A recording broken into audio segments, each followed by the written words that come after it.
Dice, ¿sí?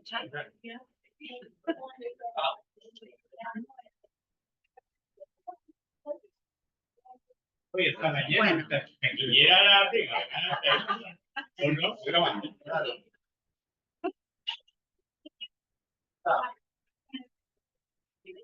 Bueno, hola a todos. Podemos empezar, ¿no? Sí. Es un placer muy grande estar aquí en el Parque Manantiales con todos ustedes. Espero que tengamos un momento de mucha inspiración, de mucha unidad y de mucho intercambio también. Voy a tratar de no extenderme mucho y después, si quieren hacer preguntas o después al final hacemos un intercambio. En el medio hay un vídeo muy chiquitito de unos niños que están aprendiendo a cantar los Vedas, ¿ya? Y después hay un cuadrito que no sé si lo vamos a poder ver, ¿no? Porque está muy claro, ¿no? Con todos los pasos del yoga, digamos, como la tesis de ellos, de los hindúes, ¿no? Y luego al final hay una entrevista de un vídeo que también ojalá podamos verlo, porque se puede leer. No sé si se va a poder leer ahí.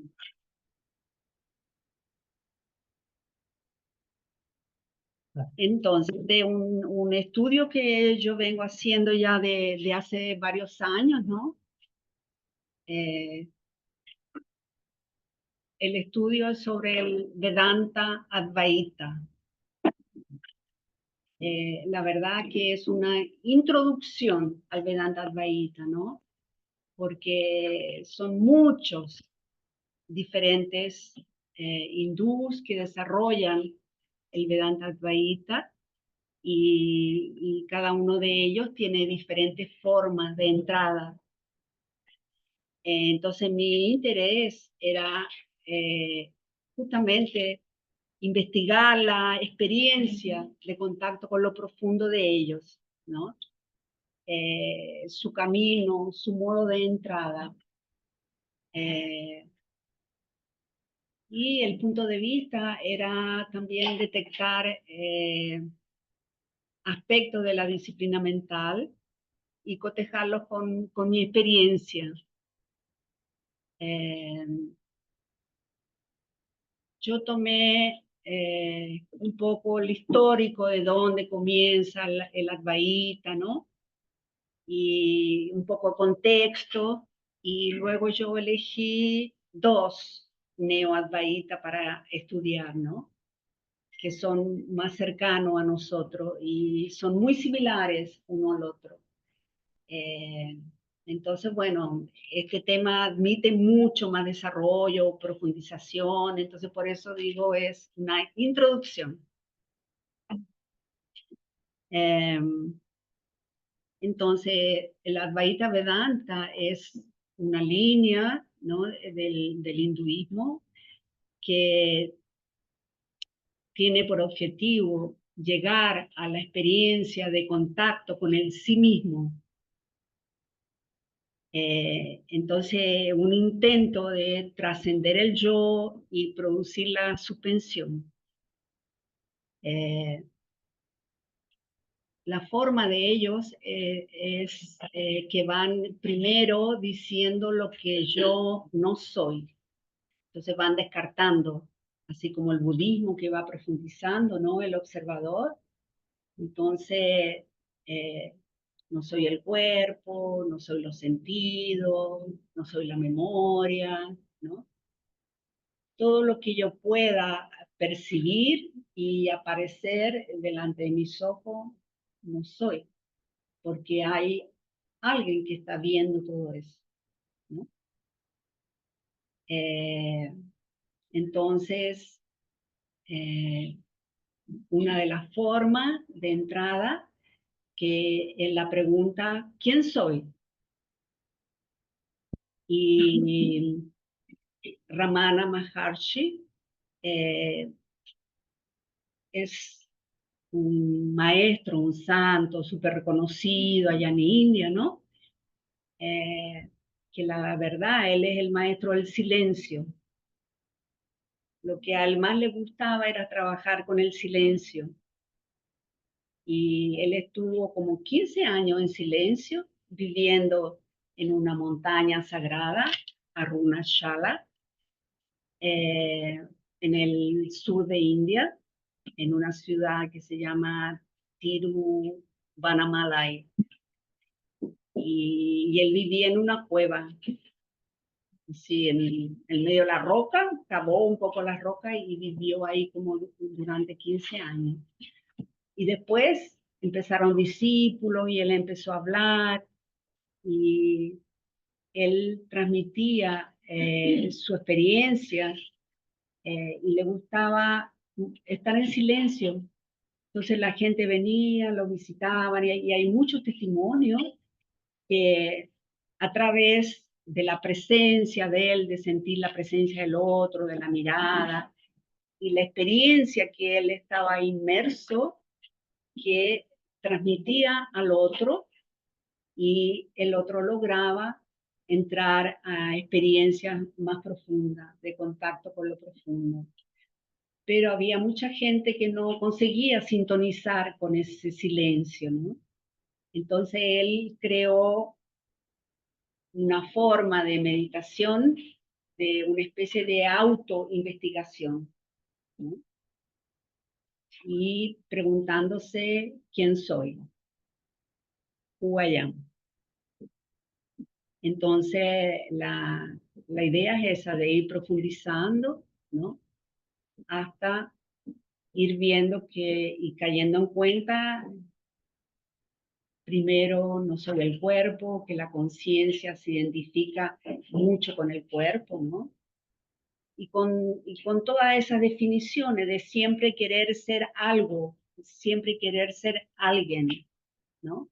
Entonces dice, tú no eres algo, tú no eres alguien, todo lo que te defina no eres tú eres algo mucho más profundo que eso. Y si vas haciendo ese descarte en el día a día, en la meditación, llega un momento que te das cuenta de la ilusión del yo y al quedar en presencia de uno mismo, al estar siendo, solo ser y sentir eso, el yo, entonces no hay cómo asociar, ¿no? Y de ahí, si permaneces en esa quietud, en ese silencio, puedes llegar al sí mismo, ¿no? Que ahí ya se experimenta de diferentes maneras y si continúa la suspensión del yo. Eh,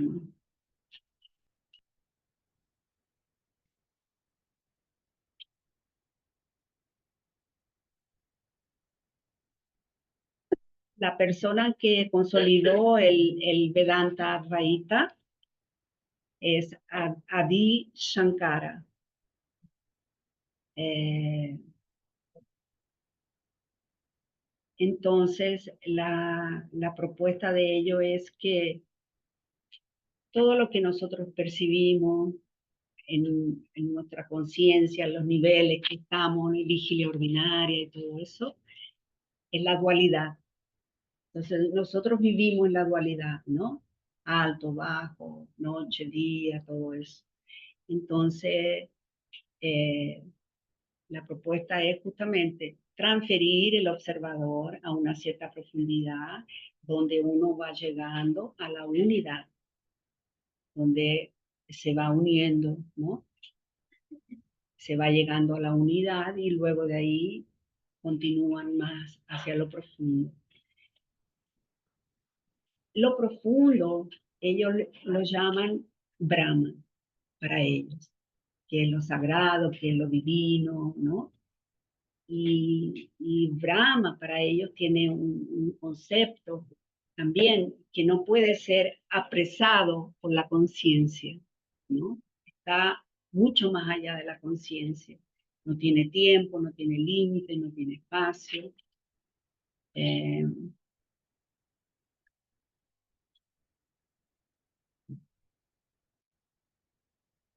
Voy a guiarme un poquito aquí por el libro, ¿ya? Para no perderme, porque son muchas cosas, ¿no? Entonces, al ellos tener esa experiencia de contacto, quién soy, ¿no? Y descubrir ese ser y que eso es lo más importante para ellos, ¿no? Esa comprensión les cambia el paisaje, les cambia su creencia, entonces el cuerpo, no identifican la conciencia con el cuerpo, identifican el ser como algo eh, que no nace y que no muere, que es el cuerpo que nace y que muere, pero el ser permanece.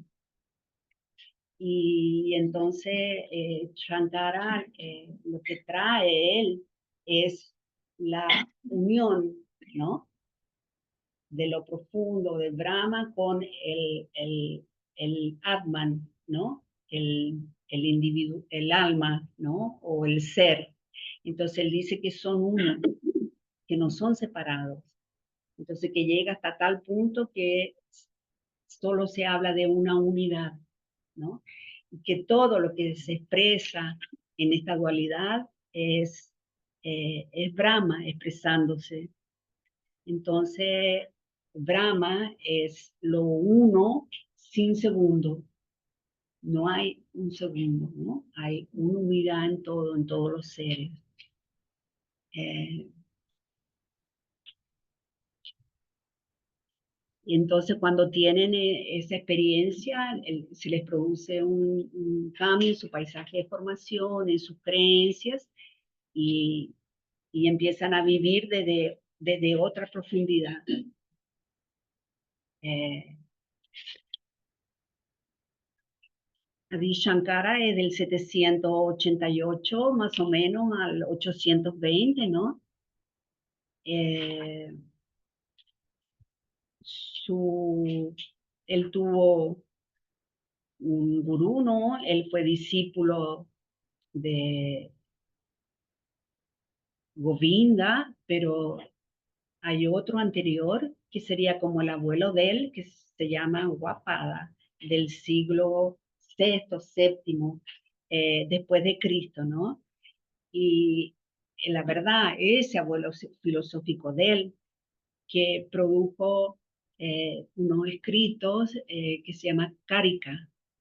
Y ahí, en esos son 4 escritos que él eh, empieza a hablar sobre la no dualidad, porque empiezan a preguntarse sobre lo profundo, qué es lo primero, etcétera, etcétera, ¿no?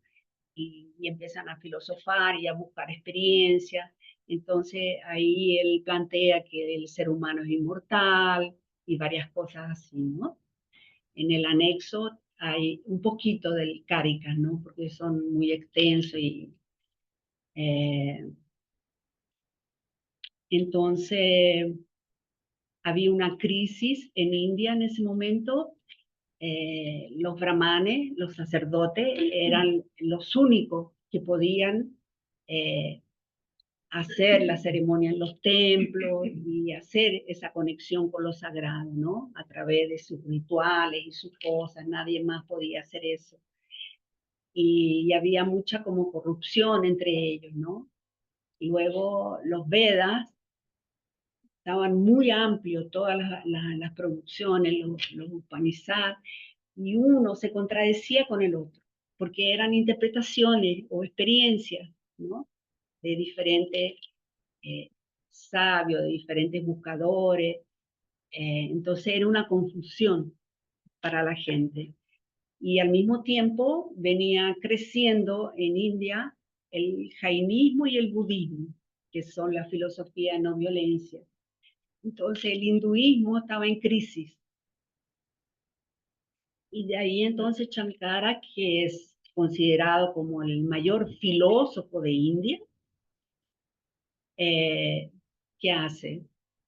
Eh, empieza a proponer el Advaita Vedanta de la unidad de todo y, y empieza a peregrinar por toda India, diferentes ciudades, y ahí ellos acostumbran a hacer debates entre ellos, ¿no? Como encuentros, asambleas, donde ellos intercambian puntos de vista, de experiencia, etcétera, etcétera. Y él era un súper buen debatedor, y entonces con sus argumentaciones y todo eso iba ganando a todas las otras tendencias y iba teniendo cada vez más adeptos por todo India, ¿no? Entonces él hizo una interpretación del Brahma Sutra, que es justamente la relación del ser con lo profundo, ¿no? Y tomó tal fuerza que otras interpretaciones que había fueron desapareciendo con el tiempo y hoy en día queda la de él como la más importante, ¿no? Eh,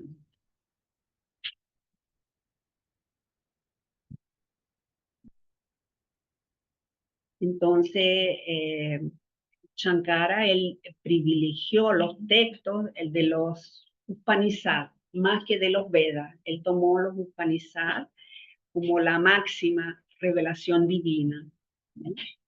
Los Upanishads en la última parte de los Vedas, eh, que son escritos por personas común, digamos, no brahmanes, porque los brahmanes es una cosa hereditaria. Entonces, están los pueblos autóctonos, que son los permanentes que han vivido en India, ¿no? Y a ellos no los dejaban participar de eso. Entonces fueron a los bosques, se fueron a las cuevas, a hacer su experiencia de contacto con lo profundo, de meditación, y los Upanishads son esos, ¿no? Donde empieza la cosa de un maestro que transmite, ¿no? A un discípulo y son como eh, las traducciones de entrada a lo profundo de ellos, ¿no? Entonces Shankara toma eso como cosa principal. Eh,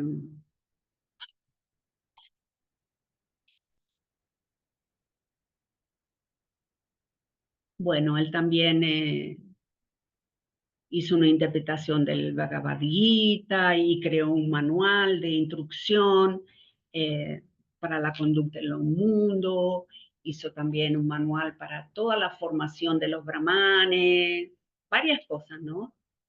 Eh, entonces, en India hay muchos santos, hay muchos sabios, pero no hay muchos filósofos, ¿no? Entonces él consiguió organizar y con gran conocimiento del saber brahmánico ortodoxo, ¿no? De los hindúes, pero también avanzar. Y se ve también mucha influencia en esa reinterpretación que él hizo del hinduismo, del budismo Mahayana. Es como que introdució el budismo dentro del hinduismo. Entonces, ahí lo más interesante es que, por ejemplo, en India, o sea, tienen miles de dioses, ¿no? Millones de dioses por todos lados, ¿no? Y aquí en el Vedanta Advaita no hay Dios. Es como lo importante es la conciencia, o sea, el cuerpo es como la manifestación de los cuatro elementos, luego la fuerza vital, ¿no? Y la conciencia, ¿no? Y todo eso como expresión de Brahma. Y la conciencia lo ven también con diferentes niveles de conciencia, ¿no? Sueños, semisueños, vigilia ordinaria, pero colocan un cuarto nivel de conciencia que sería la conciencia sí, la autoobservación, ¿no? Eh,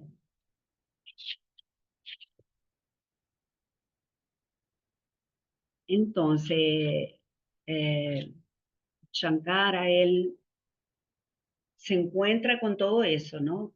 Con esa experiencia de los Vedas de hace 20, 10 siglos antes de Cristo, ¿no? Los cuatro Vedas, que los Vedas son revelaciones divinas, ¿no? Que no pueden ser discutidas.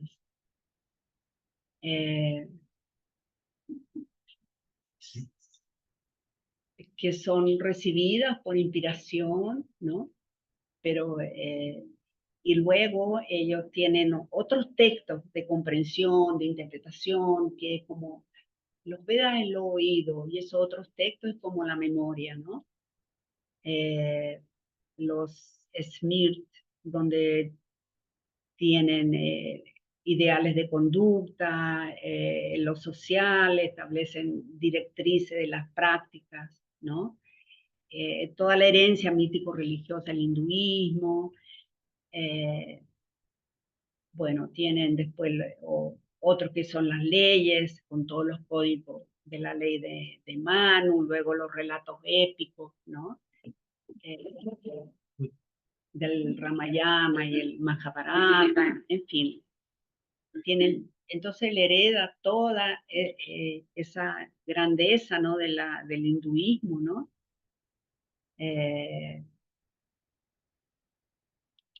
¿Y qué era lo que sucedía en ese momento, ¿no? En ese momento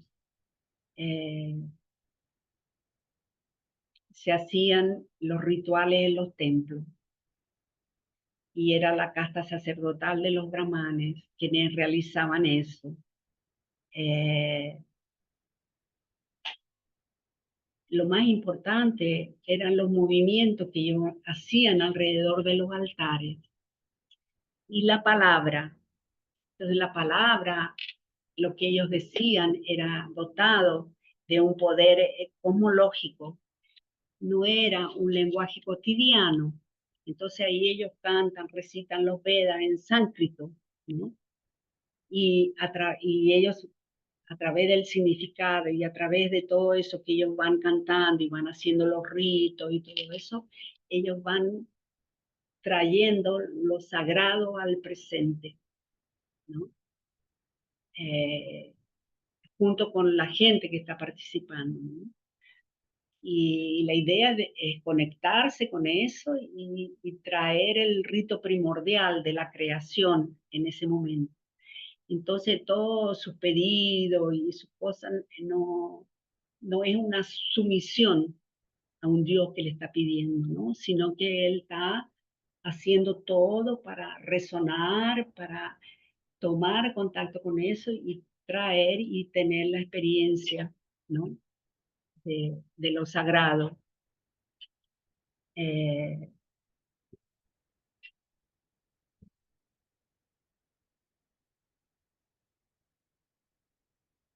entonces el valor principal era el lenguaje, ese lenguaje sagrado que tiene una métrica, tiene una entonación, tiene una profundidad, tiene una sonoridad adecuada, bien hecha, bien elaborada, que eran capaces de promover el contacto con las fuerzas cósmicas.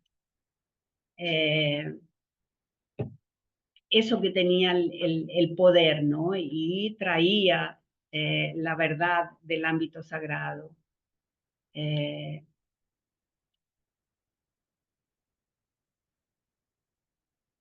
y ellos se inspiraban y a través de esa conmoción, ¿no? Es que producían, digamos, el movimiento, la poesía, la conexión, ¿no? Eh, entonces ellos tienen una especie de patrones, ¿qué se dice? Padrones, de esa sonoridad, ¿no? De esa forma de cantar los Vedas, ¿no? Y, pero pueden introducir algunas modificaciones, pero son poquita la libertad que tienen, ¿no? Eh, y entonces ellos lo estudian desde pequeño, ¿no? Van estudiando cómo cantar, cómo recitar los Vedas, así es bien profundo eh, esa cosa de ellos, ¿no? Eh, entonces, con las Upanishad, el concepto de Brahma toma un nuevo significado. Entonces, Brahma no significa ya la palabra ritual dotada de poder como gónico, ¿no? sino que tomó el significado de lo profundo de la existencia, que es inexplicable e inalcanzable por el pensamiento lógico y por el lenguaje, como un concepto más allá del lenguaje, más allá de la conciencia. Eh,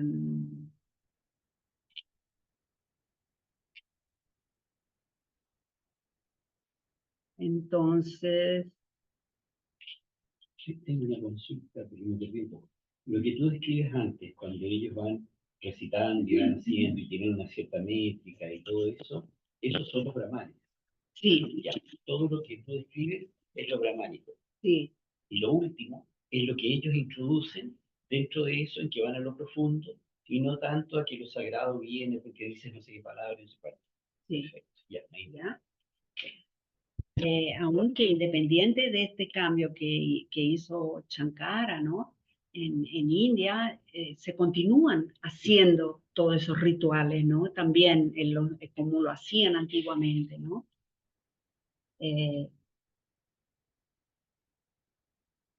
entonces,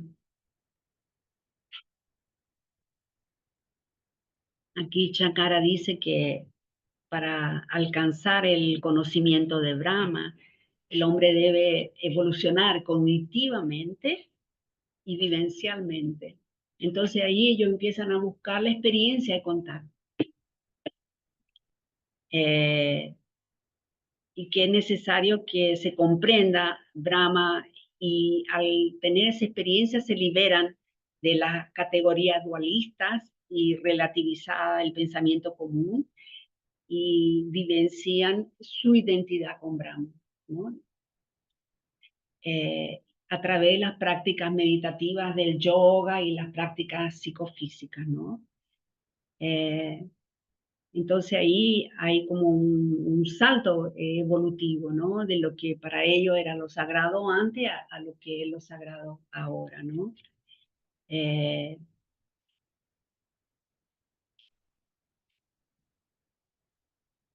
entonces los Upanishad, por ejemplo, aquí voy a leer un pedacito de un Upanishad, que es el Kena Upanishad, ¿no? Que dice así: la visión no llega allá, ni la palabra, ni la mente. No sabemos, no comprendemos cómo se lo puede enseñar. Él es diferente de lo conocido y también está arriba de lo desconocido. Así oímos de los antiguos que nos explicaron. Aquello que no es dicho por la palabra y por medio del cual la palabra es revelada, sepa que eso es Brahman y no aquello que es meditado como tal. Aquello que no es pensado por la mente y por medio del cual la mente es pensada, sepa que eso es Brahma y no aquello que es meditado como tal. Esa lógica de ellos para salir un poco de la lógica cotidiana, ¿no? Aquello que no es visto por la visión, por medio del cual la visión es vista, sepa que eso es Brahman, ¿no? Aquello que no es oído por la audición y por medio del cual la audición es oída, sepa que esta es Brahman y no aquello que es meditado como tal. Bueno, lo que es respirado por el aliento y por medio del cual el aliento respira, sepa que no es Brahman, ¿no? Es el Kena Upanishad. Luego hay Isa Upanishad que dice así: él se mueve, él no se mueve, está lejos, está cerca, está dentro de todo y está fuera de todo.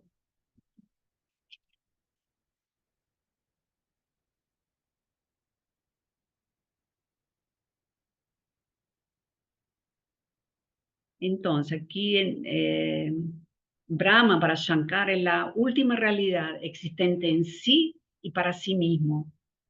No se le puede atribuir características, límites, determinaciones o modos. Él está más allá de la capacidad de los sentidos y la conciencia, que sería para nosotros lo profundo, ¿no? La mente. Es el testimonio silencioso, es trascendente. No tenemos contacto directo con lo absoluto debido a Maya. Las formas y nombres que creemos que son la única realidad. El mundo es relativamente real y Brahma es absolutamente real. Brahma es lo uno sin segundo.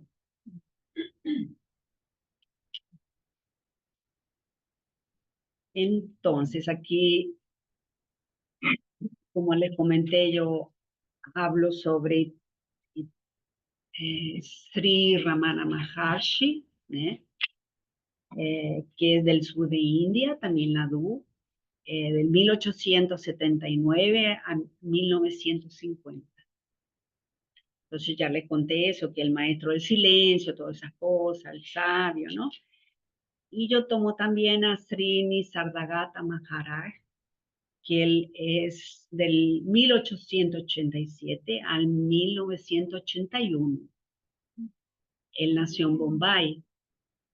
Él venía de una familia pobre y tenía una cierta mística, pero recién a los 33 años que él tenía una familia, dejó a la familia y se fue a buscar un gurú, un sabio, que quería seguir su cosa mística, ¿no?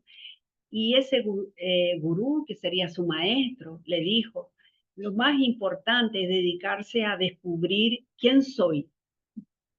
Entonces le dijo que tenía que dedicar su vida a eso, a descubrir quién soy. Y lo extraordinario que en 3 años él tuvo la iluminación o tuvo la experiencia de sí mismo, ¿no? Y que ese contacto con la mente, y que allá el cuerpo que continúa, ¿no?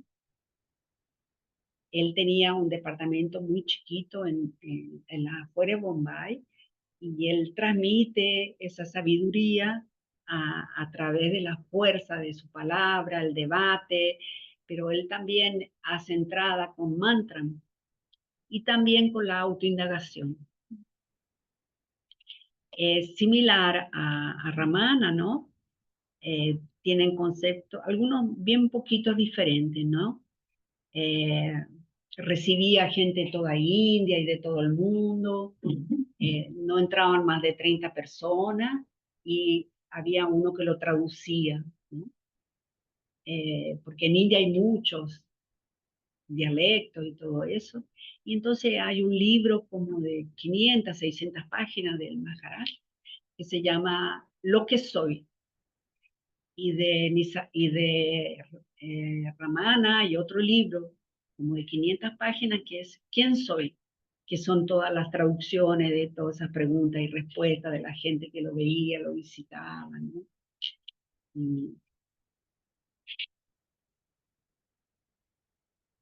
Y entonces, ¿dónde se localiza el Advaita dentro de todo el hinduismo, ¿no? De esa cosa tan grande. Eh, de ahí fuimos a un templo, Chirangan Temple, en Trichy, que es un templo dedicado a Vishnu, ¿no? Un templo inmenso, así, parece una ciudad, ¿no? Muy, muy grande. Y ahí encontramos una escuela Veda Padapal. Y ahí habían unos jóvenes, ¿no? Ellos, de formación de los brahmanes, de los 7 años, eh, la enseñanza de ellos, ¿no? De los 7 años a los 12 años, y había uno un poquito mayor, tenía como 17, 18, que también le enseñaba a los otros niños, ¿no? Entonces, de ahí ellos nos contaban que de los 7 hasta los 12 años ellos aprenden lo básico, aprenden el sánscrito, aprenden los mantras, aprenden a cantar los Vedas, ¿no? Toda esa disciplina de saber leerlo, repetir los sonidos, etcétera, etcétera. Y esta etapa de 5 años es para abrir el corazón a lo sagrado y entregarse a la experiencia, ¿no?, por lo divino. Y luego hay 4 años que se dedican a aprender a ver más profundo. Entonces ahí están practicando de cómo ellos ven las cosas, cómo ellos ven la vida, ¿no? Se preguntan qué es lo que estoy viendo, ¿no? Y que hay 4 maneras de ver: mirando, con el oído, escuchando, con la representación, con la memoria. Eh, entonces aquí se ven como rudimentos de la primera cuaterna en la disciplina mental, ¿no? Aprender a ver sin ensueño, ¿no? ¿Qué estoy, cómo veo, qué veo?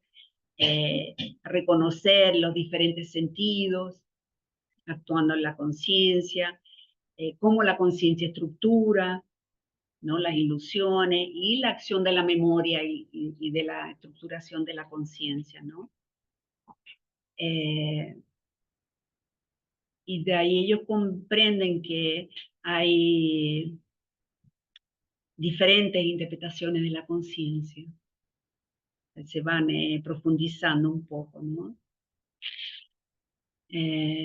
Los otros 4 años dedican a la fonología, que es eso que trata los padrones vocales y todo eso que ellos cantan cuando hacen en los templos, ¿no?, en los ritos, ¿no? Eh, entonces, después de todo ese proceso, que ellos dicen que solo unos pocos, muy poquitos, comienzan a estudiar el Vedanta.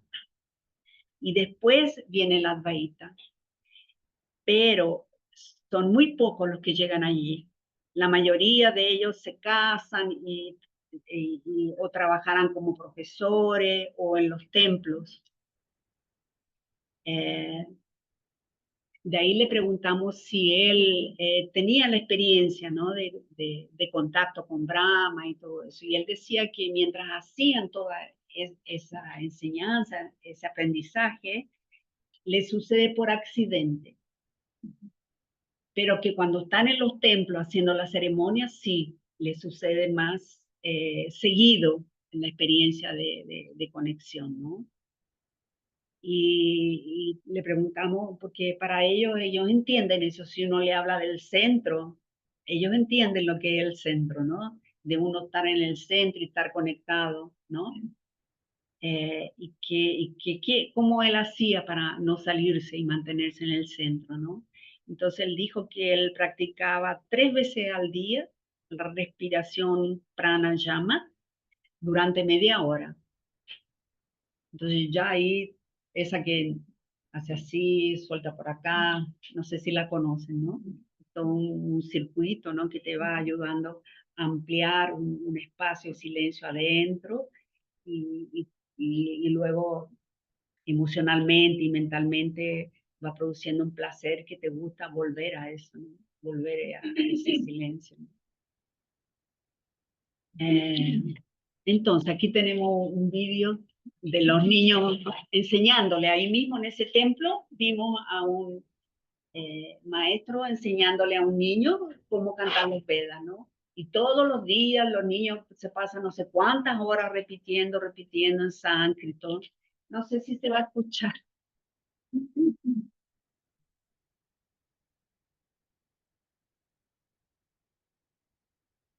Niño cantando Vedas.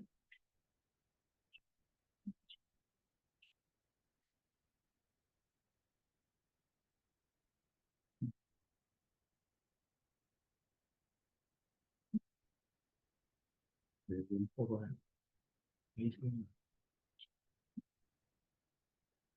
Ahí, presentación a raíces.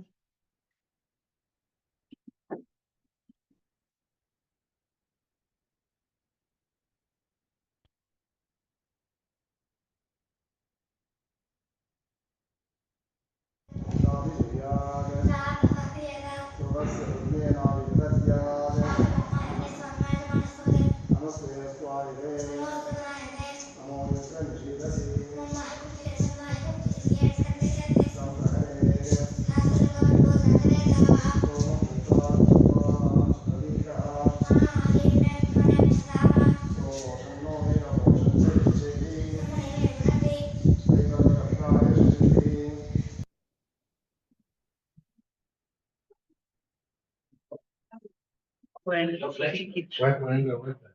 ¿Sí? ¿Lo ponemos de vuelta?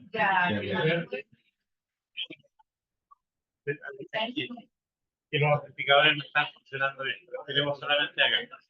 Chiquito.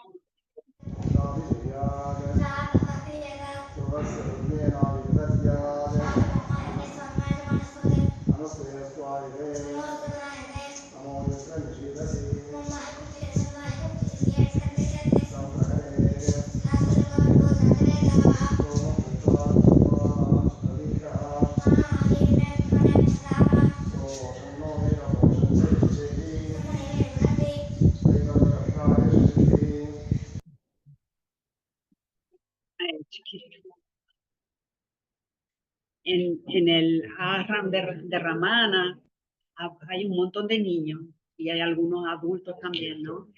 Y a las 4 de la tarde que empiezan las ceremonias, ¿no? De ahí el Ramana empieza ahí alrededor de los altares con todos sus movimientos y sus cosas, ¿no?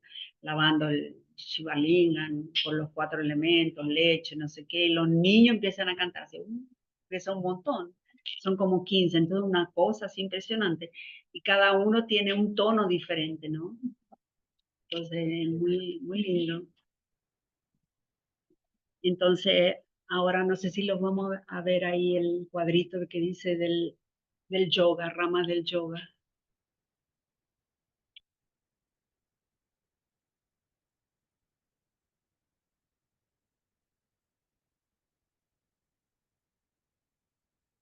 Tengo que cambiar el video, ¿cierto? Al final de la cuestión dice ramas del yoga, no es un video, no es un video.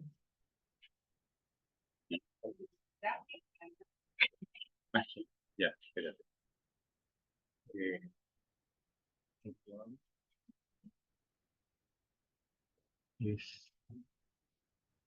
Tengo que abrirla. Ya, hay que abrirla.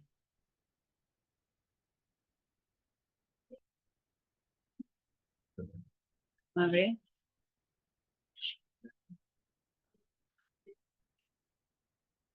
Pero nada.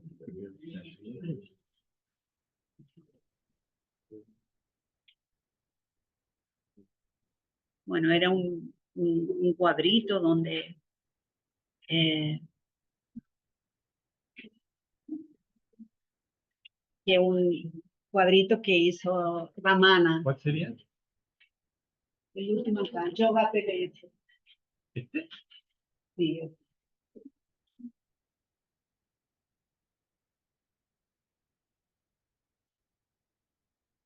Entonces, este cuadrito lo hizo Ramana, ¿no? Y son como los pasos, los diferentes pasos de acceso y de evolución de ellos, ¿no?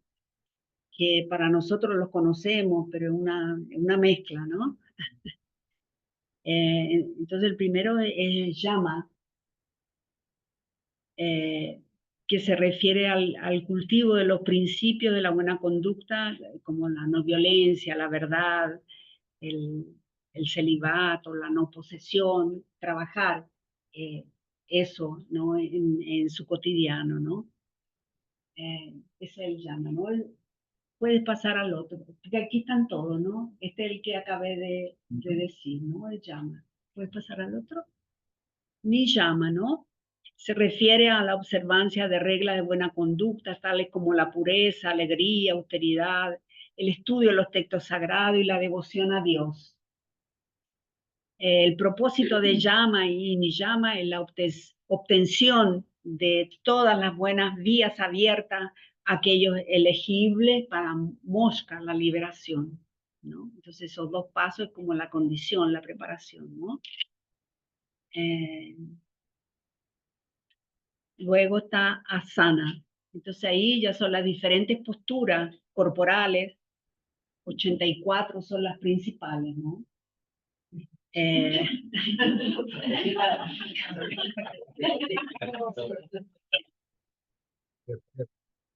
Sí, porque son como 200 y no sé cuántos, ¿no? Más. De estas, 4 son las principales, ¿no? Y de estas se considera una, la posición superior, que es la Siddha, ¿eh? Esa posición se coloca el talón izquierdo sobre el órgano genital y encima de este el talón derecho. Ahí abajo, ¿no? No se ve. Se ven los brazos. Falta lo más importante. Esa figura no tiene nada que ver porque fue una amiga que me lo hizo, ¿no? No tiene mucho contexto y agarró cualquier figura. Y Fue la verdad. yo estaba tratando de cambiarlo, pero no conseguí terminarlo. Así que no tiene nada que ver la figura, solo la atmósfera. Entonces ahí se hace esa posición y se fija la vista entre las cejas, mientras el cuerpo permanece inmóvil, recto, como una estaca. Y se queda ahí, ¿no? Y es bien difícil hacer eso y permanecer, ¿no? Y después viene 4 el pranayama, ¿no? Exhalar el aire vital, ¿no? Y retenerlo en el corazón. Debe ser practicado a diario, de acuerdo a la propia capacidad, lenta y gradualmente.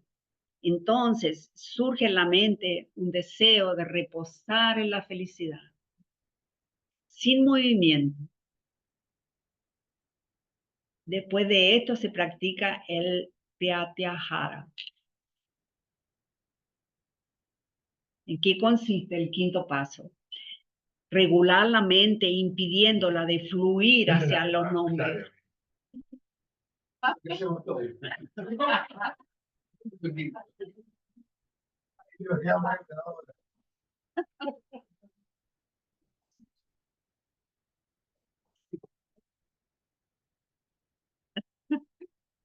Pero hay un poco de nuevo, ¿en qué consiste?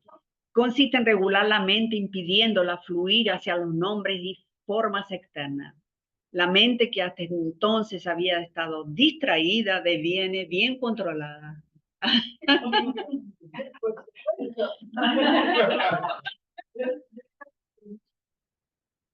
Entonces, la ayuda para esta tarea, cómo controlar la mente, son primero, meditación en el pravana, fijar la atención entre las cejas, mirar la punta de la nariz, reflexionar en nada. La mente que ha devenido concentrada de esta manera será apta para permanecer en un solo punto. Después de esto debe practicarse el dharana. Dharana es fijar la mente en un lugar que sea apto para la meditación. Los lugares que son eminentemente aptos para la meditación son el corazón y la apertura en la coronilla de la cabeza. En esa posición se ponen ahí. Uno debe pensar que está situado en medio del loto de 8 pétalos. En este lugar hay un brillo como una llama, la deidad que es el sí mismo, es decir, el Brahma, y hay que fijar la mente en él. Después de eso, uno debe meditar en dhyana.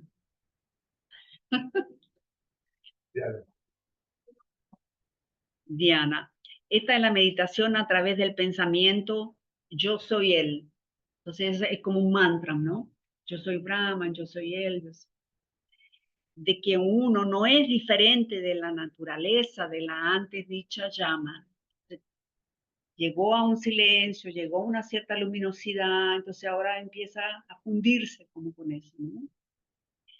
Si en este momento uno hace la indagación, ¿quién soy yo? Entonces, tal como lo declara la escritura, el Brahma que está por todas partes brilla en el corazón como el sí mismo, que es el presenciador del intelecto. Uno encuentra que es el sí mismo. Divino el que brilla en el corazón como yo menos yo, ahí ya no hay yo. Ese modo de reflexión es la mejor meditación. Ahí ya sacó, limpió, descartó todo, ¿no? Y luego está el samadhi, que es el último. Como un resultado de la fruición de la antes dicha meditación, la mente se disuelve en el objeto de meditación y sin albergar las ideas, soy fulano de tal, yo estoy haciendo esto o eso, este estado sutil en que incluso el pensamiento yo menos yo desaparece, es el samadhi.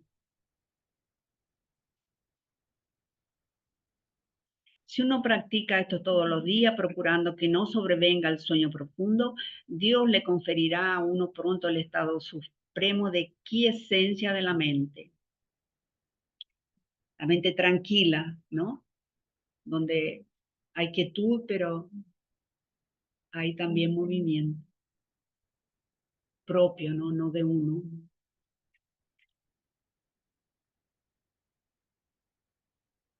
Entonces, ahí que localizamos los Advaitas, ¿no? Final de todo, ¿no? Entonces no es tan fácil para la gente común, ¿no? La gente común usa la otra forma, ¿no? De tratar de conectarse, ¿no?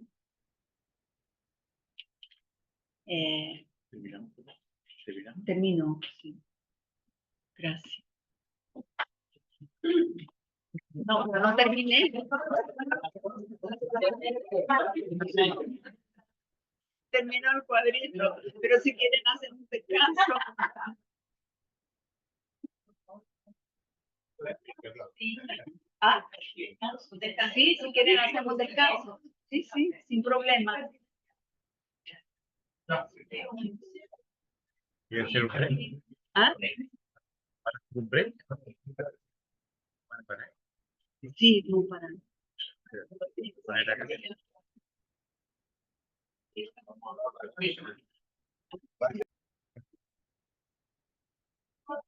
Entonces, continuando. Empezó.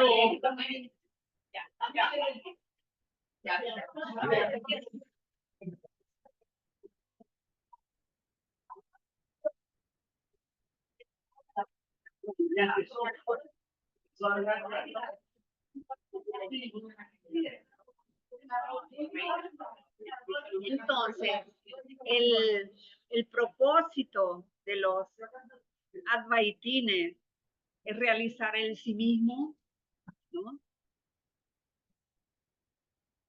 Y conectar con lo profundo. Entonces ellos se plantean la permanencia en el propósito, indagando, preguntando cada día, cada hora, dando la propia vida a ese descubrimiento, quién soy, de trasladar, ¿no? El observador a ese otro punto más profundo, ¿no? Dando la propia vida a ese descubrimiento con mucha devoción y mística.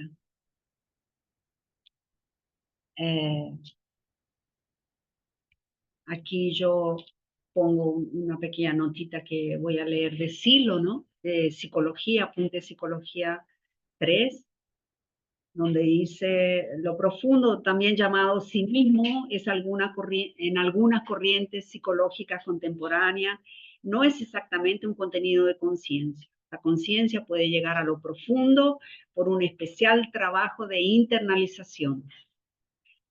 En esta internalización irrumpe aquello que siempre está escondido, cubierto por el ruido de la conciencia. Es en lo profundo donde se encuentran las experiencias de los tiempos sagrados y espacios sagrados. En otras palabras, en lo profundo se encuentra la raíz de toda mística y de todo sentimiento religioso.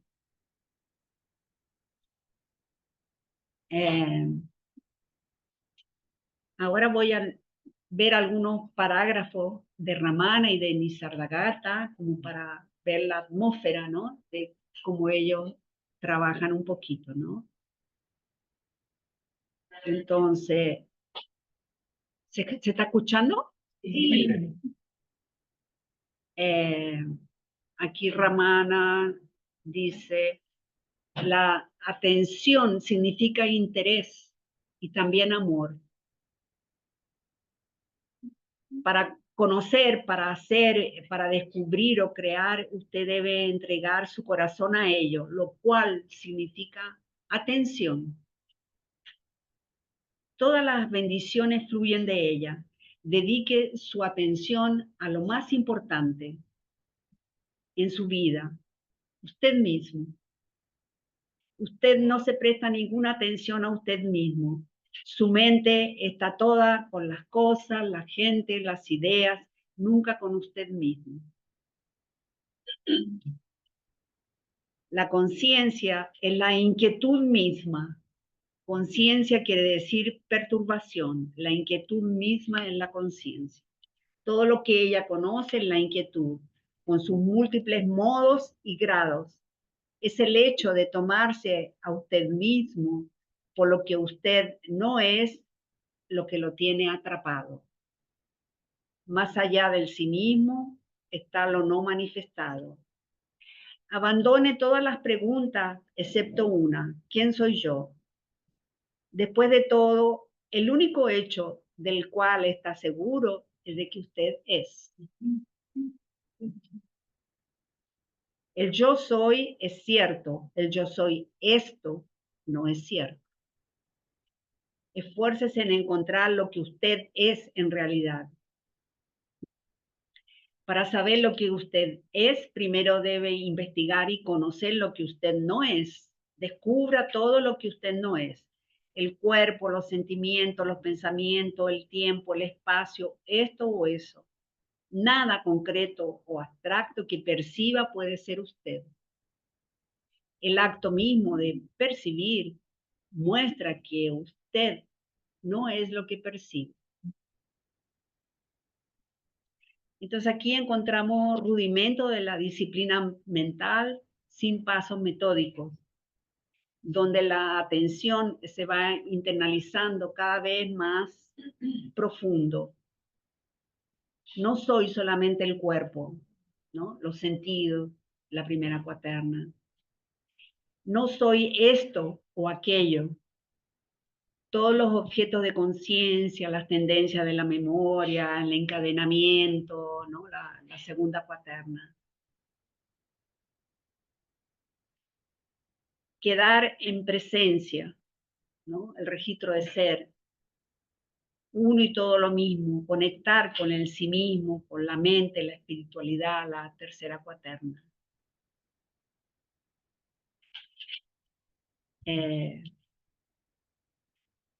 Usted no puede decir que usted es lo que usted piensa que es. Sus ideas sobre usted mismo cambian día en día y de momento a momento. Y para saber lo que usted no es, usted debe observarse cuidadosamente, rechazando todo lo que no está necesariamente con el hecho básico yo soy, de sentir el ser, la presencia, la existencia, ¿no? Las ideas. Yo nací en un lugar determinado, a una hora determinada, de mis padres, y ahora soy fulano que vive en, casado con, padre de, empleado por, etcétera, no son inherentes a la sensación de yo soy. Nuestra actitud usual es de yo soy esto. Y al yo plantearme que soy esto o aquello, me limita. Y ellos dicen que eso es ignorancia. Y que vivimos en la ignorancia porque no sabemos realmente quiénes somos, ¿no? Y siempre con las ilusiones, ¿no? Separe consistentemente y perseverantemente el yo soy de esto o eso.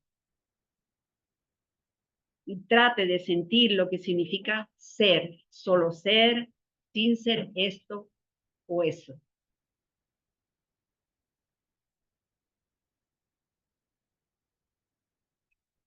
Esto también lo relaciono un poco con el capítulo del sueño y despertar de la mirada interna, ¿no? Puedo tomar por real lo que veo despierto y sin ensueño. No habla de lo que registran mis sentidos, sino de las actividades de mi mente cuando se refiere a los datos pensados. cuando los datos ingenuos y dudosos lo entregan los sentidos externos y también los internos y también la memoria. Lo válido es que mi mente lo sabe cuando está despierta y lo cree cuando está dormida. Raramente percibo lo real de un modo nuevo y entonces comprendo que lo visto normalmente se parece al sueño, se parece al semisueño.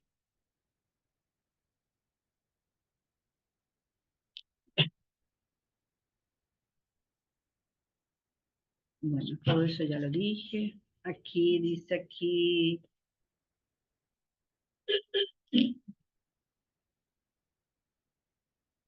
Entonces, ya comenté esto, que para llegar a la experiencia ayuda mucho el hecho de no identificarse con el cuerpo.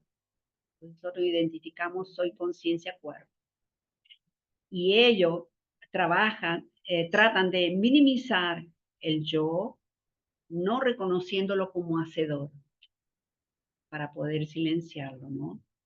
Entonces Ramana nos dice, usted es conciencia. Conciencia es otro nombre para usted, puesto que usted es conciencia, no hay ninguna necesidad de obtenerla o cultivarla. Todo lo que usted tiene que hacer es abandonar ser consciente de otras cosas. Entonces yo pongo mi mirada y entonces tiene que abandonarse consciente de otras cosas, es decir, del no sí mismo. Si se abandona a ser consciente de ellas, entonces solo permanece la conciencia pura y eso es el sí mismo. El paso 10 de la disciplina mental, ver lo que no es movimiento forma. Puede intuirse un ámbito ajeno a la forma y al movimiento forma, que no surge como la nada. Cuando niego el encadenamiento de ese ruido, esa inquietud de la conciencia que está siempre acto, objeto, siempre buscando, ¿no? Me encuentro con algo que escapa a la conciencia, del encadenamiento de los objetos de los paisajes, algo que no depende de esas determinaciones. Al darse esa intuición, comprensión, se produce una ruptura de nivel.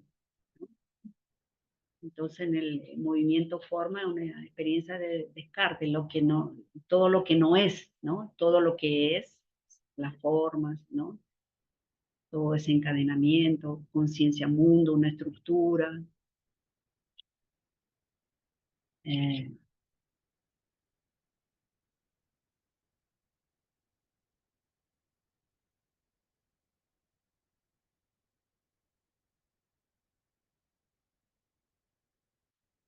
Tilo nos dice que sin un centro de gravedad nada puede ser permanente. Es solo el hombre quien puede lograr permanencia dentro de sí mismo.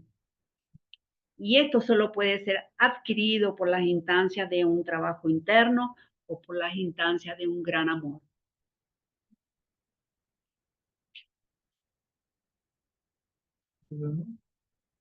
¿Oye? ¿Todo o lo final? ¿El final? Y esto.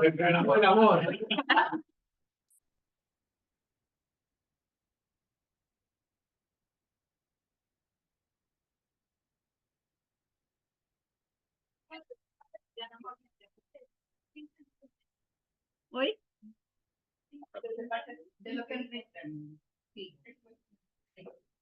Entonces, es solo el hombre quien puede lograr permanencia dentro de sí mismo. Y esto solo puede ser adquirido por las instancias de un trabajo interno, ¿no? La atención, volver, ¿no? Todo ese trabajo, superar el sufrimiento, que conocemos. O por las instancias de un gran amor.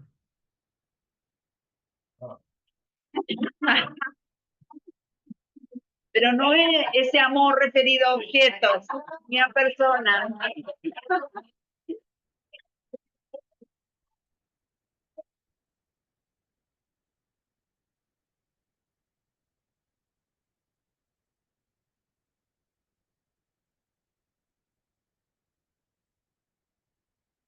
Es el gran amor, ¿no? Porque si uno está en unidad, ¿no? Y está conectada con el sí mismo, algo diferente va creciendo, ¿no? Dentro de uno y es como va creciendo cada vez más.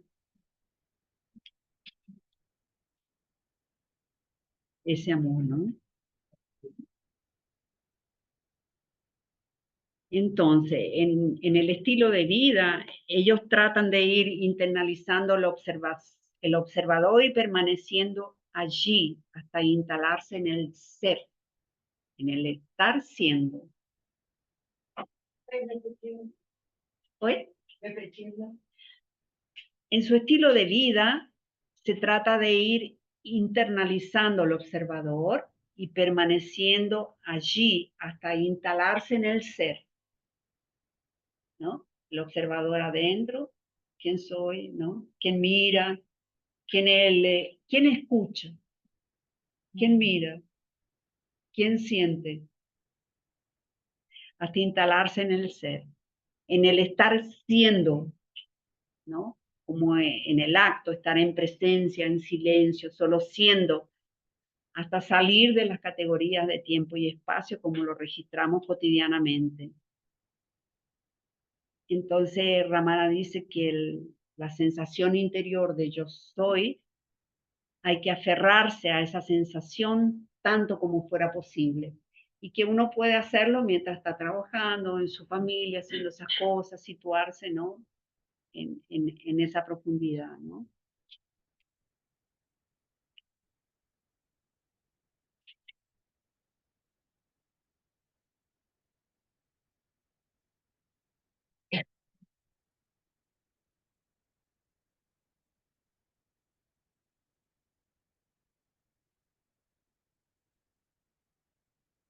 Eh,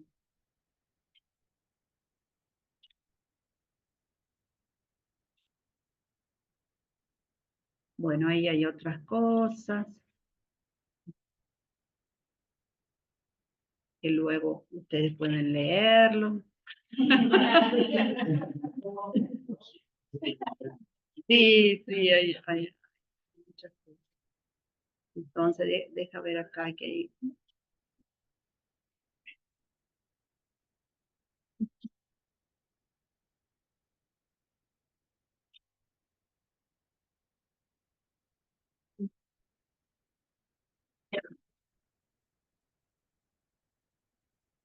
Entonces, ellos se instalan como en el paso 8 de la disciplina mental, que es conciencia mundo, ¿no? Que es una estructura, ¿no?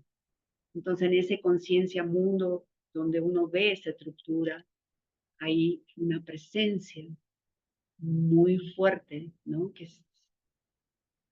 Y esa presencia es como que se amplía nuestra copresencia y se une, ¿no? Y ahí viene una primera unión y no la dualidad anterior, ¿no? Eh, entonces, a partir de esos registros, uno empieza a sentir que hay algo permanente en todo, ¿no? Y que hay algo que une todo, ¿no? Y, y luego va pasando a la tercera cuaterna, ¿no? Es como que en ese trabajo de ellos, de quién soy, es como que se fueran poniendo ahí en el paso 8, ¿no? Y, y luego pasan al 9, ¿no? Que el movimiento forma, viendo todo eso, pero sin identificarse, y luego lo que no es, ¿no? Es como que llegan un poquito hasta eso, que sería lo profundo, y claro, y ahí tienen la síntesis, que uno y todo lo mismo, ¿no? El último paso de la disciplina. Eh, lo que sí me parece que el paso 11 no está tan claro, ¿no? Que es lo que es y lo que no es como una estructura, ¿no? Entonces, una estructura mayor. De eso lo profundo que está, ¿no? Siempre. Y lo que no es, que la conciencia normalmente no percibe. Y todo el mundo con su forma, su contenido, su nombre y todo eso, todo lo que es. Entonces uno hace una estructura de esas dos formas, ¿no? Y como que aparece un nuevo funcionamiento mental cuando uno puede permanecer, ¿no? Como él nos decía, hay que tener un ojo en el mundo y un ojo en lo profundo. Ahí se va apareciendo un nuevo funcionamiento mental, ¿no? Para luego poder tener energía y poder ir ya a lo profundo a tener inspiración y suspender, ¿no?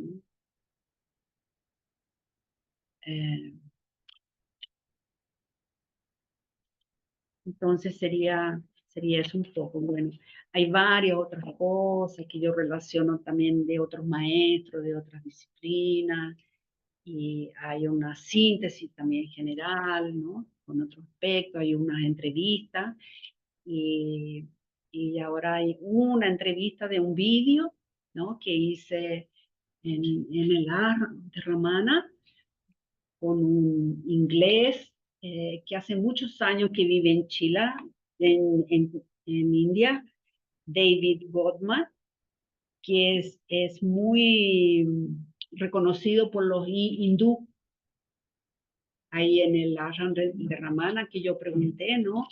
Y ahí ellos me indicaron a un viejito, bien viejito, un brahman, ¿no? Que se veía que era una persona con mucha información, hablaba inglés, había viajado por el mundo, todo, y que tenía una búsqueda muy fuerte y consiguió un poquito de dinero y se fue a la India y no. Entonces, esta aquí es la entrevista.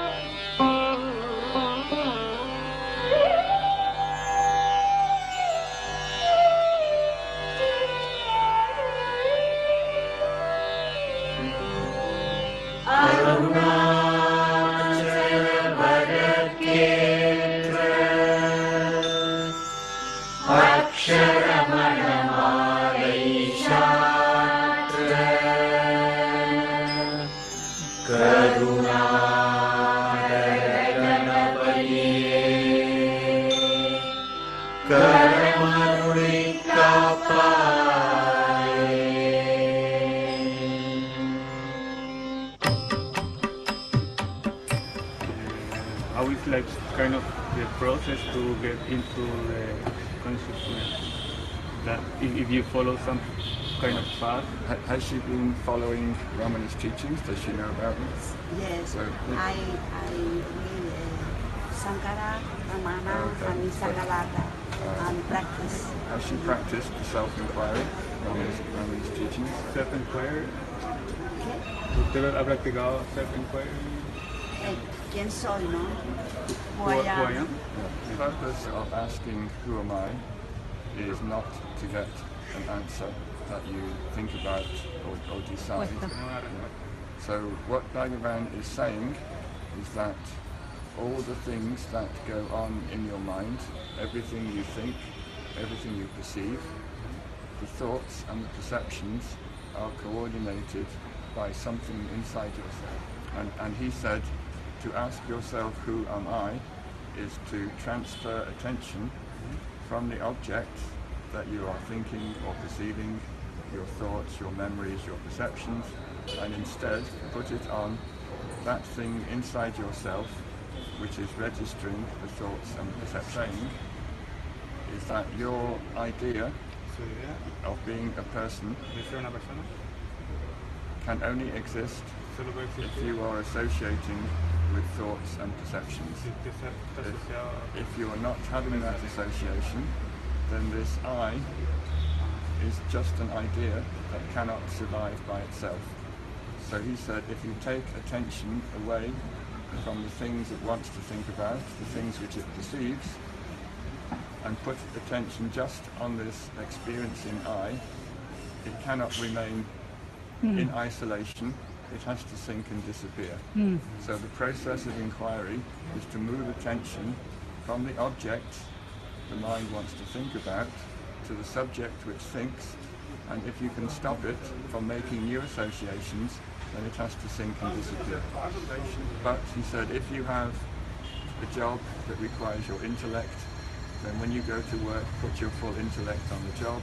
If you have a family, look after your family properly, but in all the spare time that you have, try to be aware of this thing inside you, which is looking at things, coordinating things, remembering things, and keep your attention there.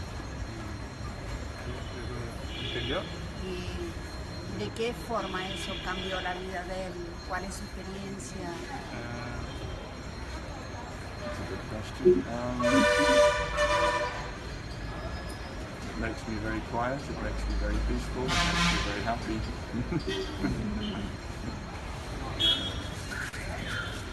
Bhagavan said happiness is your true nature, but you pretend to occupy a body, and that pretense hides your real nature, your true happiness. That was his basic message.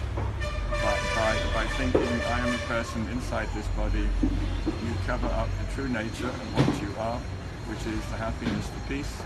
And he said, if you can eliminate this person who thinks I live inside this body, then all other problems will go with it. No entiendo de Ramana y Shiva. ¿Cómo es esa relación? This mountain, Arunachala, is believed by Shiva devotees to be Shiva himself, La montaña piensan que es Shiva. rather than a place where he comes or has some stories. The rock itself is a physical manifestation of Shiva, and he said that he and Arunachala were one and the same. They were identical. So he was saying he was identical with Shiva. ¿Siente que ha tenido experiencia de suspensión del yo? No cuerpo, no sensación, No body, nothing. no sensation. Occasionally, not permanent. How long can it last for you? Or the time disappears in that? You're not aware of time when it happens, and then it goes away and you're back in time again. ¿Y en qué situaciones consigue suspender el yo? ¿Cuando está en meditación? ¿Cuando está en su casa? Or when you are... This is a good question. All of the times it has happened to me have been in the presence of teachers who have realized the self, and I sit in their presence, they look at me, and I also experience that self. ¿Interna al gurú o externa? External. Several people who were direct disciples of Ramana I have been with, plus people such as Nisargadatta Maharaj, you know him? Nisargadatta? Papaji, Lakshmana Swami, many people, they all have that experience, and they all have that power to show it to other people. You know Nisargadatta? Have some difference Nisargadatta with Ramana or the same? I think they are very, very close. Some of their vocabulary is different. The way they give names to certain aspects of consciousness, but I think their message is the same. How many times do you stay with Nisargadatta? I was going from 1978 to 1980. He had a very small room, only about 30-35 people could sit there. So the amount of time you could stay was rationed. So after you had been there maybe 2 weeks, he would say, new people are coming, you've been here 2 weeks, you can go, the new people need some space. But if you left, you could come back after 2 or 3 months and then do 2 more weeks. So this is what I did. I want to know if in this experience, when you have this experience or go to the space, profound space, and to the eyes disappear, do you have revelations, inspirations on things? Do you have or comprehension of? No, it's just incredible silent peace, stillness, no thoughts, no ideas. But there's an irrefutable knowledge of what you are. That's all that's left. What do you feel? What do you think about the death, morte? Death. What do you feel? What do I think about death? Yeah. Death is for the body. If you realize the self, then you know that you are not the body. The disappearance of the body makes no difference to who or what you are. If you are not in that state, if you think I'm a body and you identify with that body, then that identification will move forward and it will take a new form and give you more problems next time also. Bhagavan taught that it's your unfulfilled pending desires which don't die with the body, and they will manifest again in a new form so that you can enjoy and experience all these desires later. So when your desires are all ended, then there is no more birth. He said you can't have a rebirth if you have no desires. Si no hay renacimiento, ¿cómo siente el Maya? If you know yourself to be the unmanifest self, you know that all manifestation is just an appearance in that self, but you don't identify with any of it. Do you or Brahmana believe that all souls are together as one, but in different bodies? The soul is the idea that there is somebody who occupies a form. You cannot have a soul unless it's associated with a form. So what Bhagavan is saying is that any identification with a form is ignorance, it's temporary, it has no fundamental reality, and once you get rid of that identification, then the soul, the jiva, the individual vanishes. It doesn't become one with the self, it just disappears. It's a processing error in the brain. Processing error in the brain. All your information from the senses comes in, and you organize it in such a way it makes it look like there is somebody in there who lives there. So it's the processing mechanism that makes you imagine that you're a person. So imagine Arunachala is there, and you are cross-eyed like this, huh? You see two mountains. So you ask the question, how do I get from the top of one mountain to the top of the next mountain? And the only correct answer is get some good glasses. Get your perception properly organized, and you will understand there is only one mountain, and you cannot travel from the top of one mountain to the next. So that this is what Raman is saying. He says you think there is an individual soul who has to move to the real self. He said that's just your ignorance. It's just like the two mountains. You've processed the information incorrectly. See what's really there without seeing it through this distorted idea, and then you'll see only self is there. No entendí lo que significa Shiva para él. ¿Qué significado? La manifestación del yo. La Shiva. manifestación del yo. Claro, en este cuerpo. Y entonces el error es creer que somos eso. Que somos eso. Sobre ¿cómo describiría si hay un nacimiento espiritual para ti? ¿Hay registros de eso? You get your true spiritual birth when you realize directly that your physical birth does not define you or limit you. That you are always the consciousness which has no birth. Birth and death are for the body, Consciousness, there's no birth and no death. If you identify with consciousness, there is no birth and no death, and that is the true birth. No hay nacimiento. What purpose do you see in life? Meaning in life. Meaning Yes. in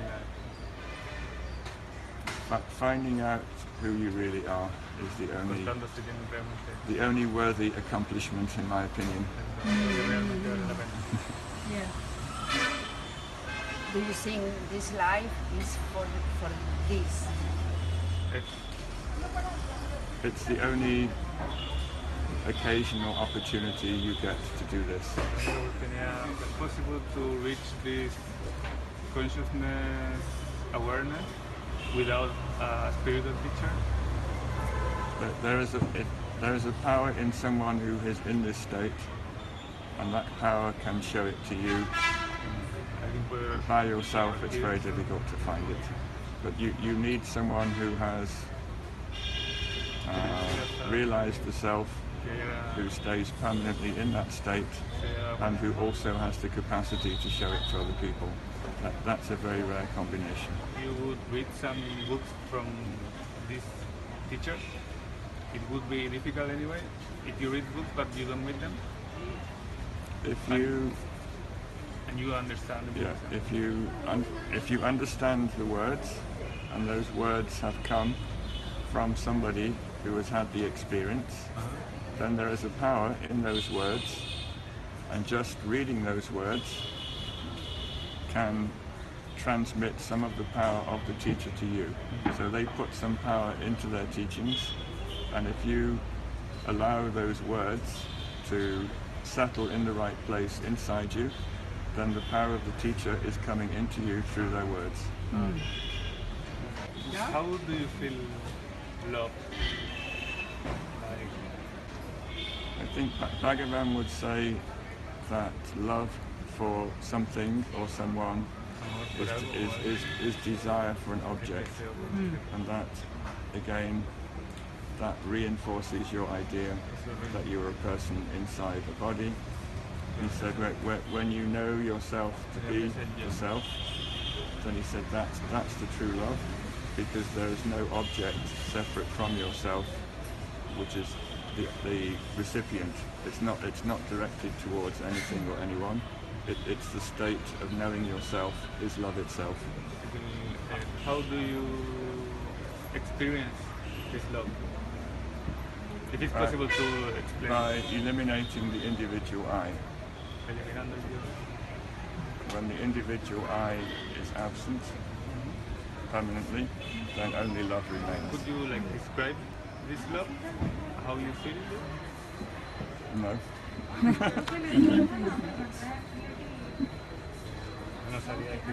You just know that this is love. Yeah. It's non-directed, that's all. It's not for something, of something. It's an attribute, aspect of who you are. Would you like to tell us something that we could have skipped, we didn't ask? Do that practice which I explained at the beginning. Bhagavan always said this is the quickest and most direct way to reach the self and understand what self is.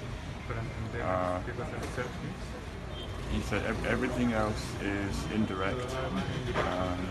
If you can do that and succeed, then that answers all your questions, solves all your problems. Do you use something to remind you to be in yourself, to be in this attention? You have to remind yourself. Every time you notice that your mind is looking at things, remembering things, then you just say, you don't get angry with it, you don't try and squash it, you don't suppress it. You just withdraw attention and you think, who noticed that, who thought that, who thinks this? And then you go back to the coordinating entity which keeps this whole process going. So by regularly reminding yourself then that increases the number of times that you remember your mind has strayed. So it becomes part of your day.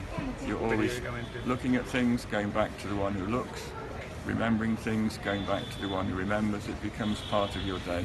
To withdraw attention and put it instead on what it is inside yourself that thinks these things. I have to go, so I have some books to post and I have to meet somebody. So. Thank you very much.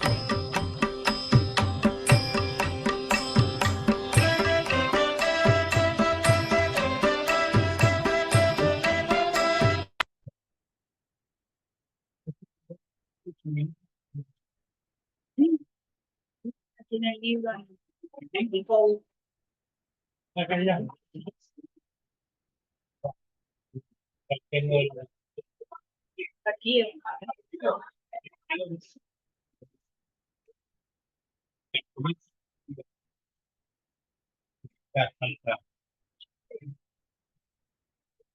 Bueno, eso.